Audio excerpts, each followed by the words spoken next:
Greetings, YouTube. Today I'm going to talk about Dave Arneson's Blackmoor. Now, I know at least one of my subscribers has been looking forward to this.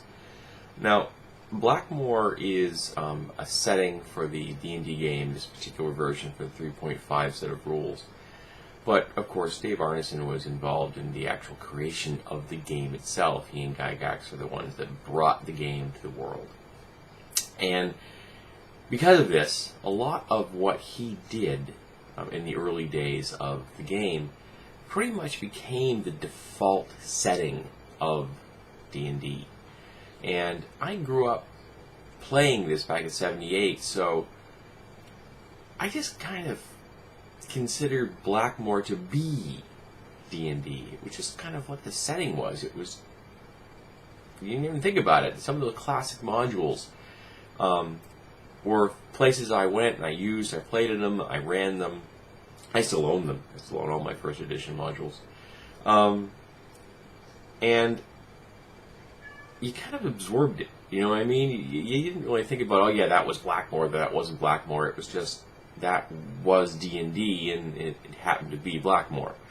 Now, this brushed it up, cleaned it, printed in 2006, so, you know, he brought it up to date and everything.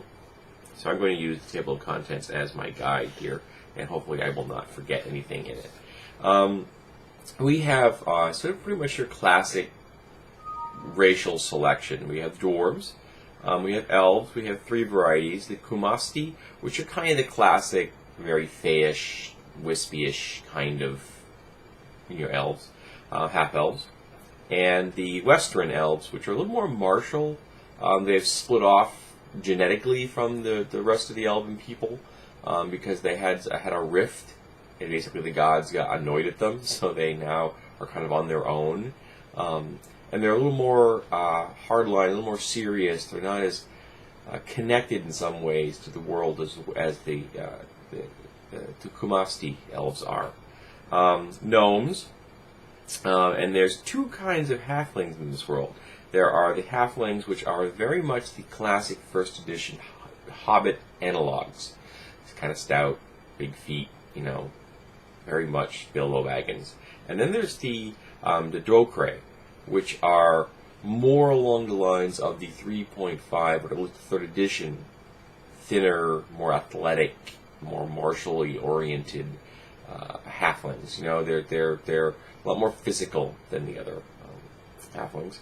Half-orcs, which are pretty much your classic half-orcs, though there's some major social stumbling blocks for half-orcs because they're despised by everybody.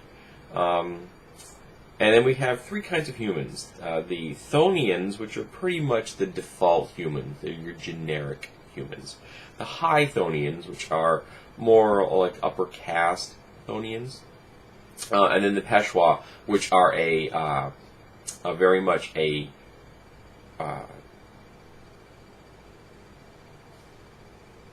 horse nomads. Sorry, I'm like completely blanking on that one. You know, the Mongols, you know, the Huns. Which is really good if you do a lot of outdoor games, because without that, I think some of the Peshwa characteristics, their classic abilities, because they're oriented to the outside, and because that's their strength, is not going to be seen if they're doing lots of dungeon crawls, if you're doing lots of urban stuff, if you're doing, you know, a lot of court politics stuff. That's not going to play out well. So I really think if you're going to be using the Peshwa, unless you want to play the fish out of water character, that's fine as well. You may want to make sure that your GM is going to be running the kind of campaign that you want to play in. And then we have a breakdown on the character classes, the actual character classes that are presented in the game, and how they may differ slightly in the Blackmoor setting. And I'll get more on that a little bit later. Then we have some new classes. First is the Arcane Warrior, and the Arcane Warrior is very much a arcane version of the Paladin, or Paladin, depending on how you want to say that. I say Paladin.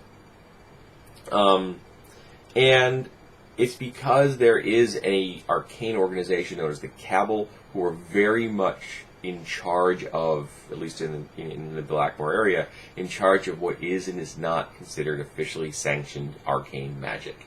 So they need a police force, and this is their police force. More of that later.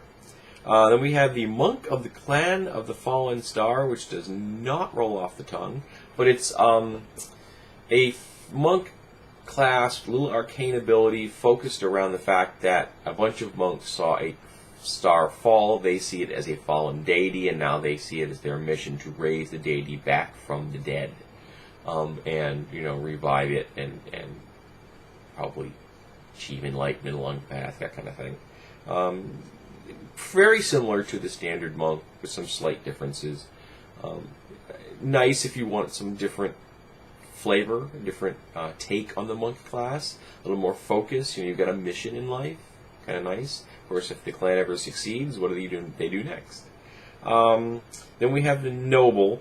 Now the noble, in all honesty, confuses me slightly, because this whole character class, if you look at it's got some nice little features, like it's got 8 skill points, it's got a nice skill selection. You get some bonus feats because of the fact that you're in the political life, like leadership, and you can make connections with other races, again because you're all in politics. But the basic gist of this class is acquiring political point. Literally, you get 1 noble point per level. So at 20th level, you have 20 points. You can get more if you do exceptional things. Like they take things up to like 25 or something like that. And you use these as political capital, literally spending them to be able to improve your lands, to lead an army, and things like that. Now, to me, this really seems like it should be a first level feat chain, because I can't imagine playing a noble as being all that much fun. You don't have that many bonuses for as you go up in levels. There isn't a lot of bang on each level. Maybe I've been spoiled by Pathfinder, where they want something neat at every level, and I have to agree with them. But this seems very bland. I think if it were just like a feat chain, like at first level, like a feat you have to take at first level, or under special circumstances. Because, for example, say you're Conan. Conan didn't start as a politician. He didn't start as a noble. But he eventually became a king.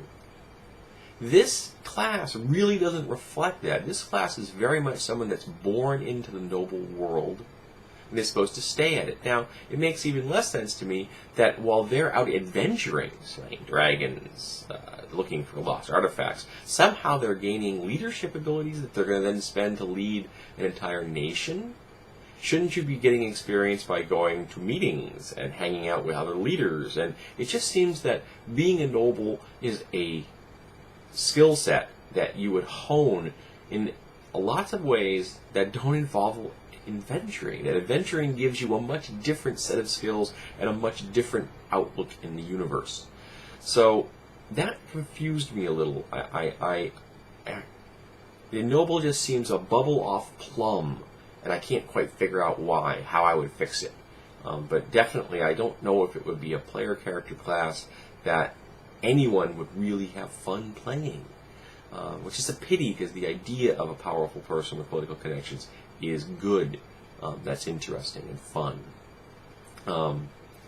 So I definitely appreciate some of the characteristics the class has. I just don't know of anyone. I never met a player that would really enjoy playing this class, yet they would love being nobles. So that's the conflict there. This class doesn't look fun, but it's really important to the game, and so it just didn't seem to make the cut, in my opinion.